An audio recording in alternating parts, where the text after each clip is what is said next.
आपने मुझे पर्ची पे बोलने का मौका दिया। अध्यक्ष महोदय, वर्तमान में बाड़मेर, जैसलमेर, बीकानेर और पश्चिमी राजस्थान के किसानों के साथ में एक बहुत बड़ा कुठाराघात हो रहा है। वर्तमान सरकार किसानों को लेके बहुत संवेदनशील है।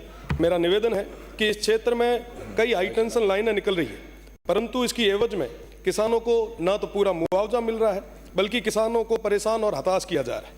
ये जो काम चल रहा है न किसी योजनाबद्ध तरीके से हो रहा है।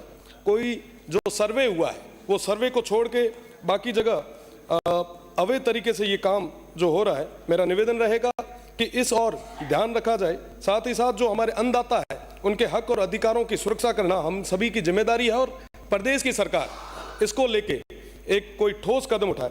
साथ ही साथ सरकार की जो गाइडलाइन है उसको किसी भी तरीके से अभी फॉलो नहीं किया जा रहा है, ये वाकई चिंता का विषय है।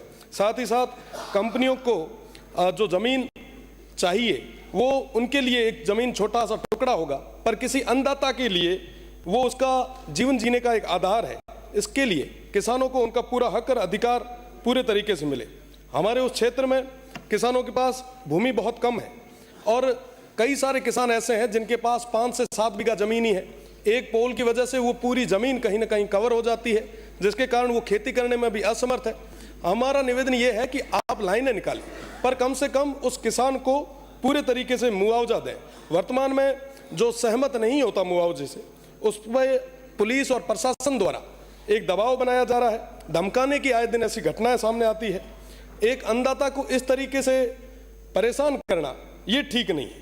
मेरा निवेदन है जो हमारे अन्नदाता है वो बार बार कहीं ना कहीं दर दर की ठोकरें ना खाए, इसके लिए हमें मजबूती से उनकी बात को आगे तक रखना चाहिए। साथ ही साथ मेरा निवेदन रहेगा कि जो मुआवजे को लेके एक नियम बनाया है, मेरा निवेदन है कि इनमें भी संशोधन की जरूरत है और किसानों को पूरे तरीके से उनके हक और अधिकारों के तहत पूरा मुआवजा मिले, उचित मुआवजा दो। और आप लाइनें निकालो, हम लाइनों के विरोध में नहीं है, हम किसी भी तरीके से विकास के विरोध में नहीं है, पर विकास के नाम पर किसान के साथ में इस तरीके से अनैतिक जो घटनाएं घटित हो रही है ये चिंता का विषय है। और ये सिर्फ बाड़मेर का नहीं बल्कि पूरे पश्चिमी राजस्थान का है। तो मुझे लगता है कि संवेदनशील सरकार आने वाले समय में किसानों के हित में फैसला लेगी। बहुत बहुत धन्यवाद अध्यक्ष महोदय।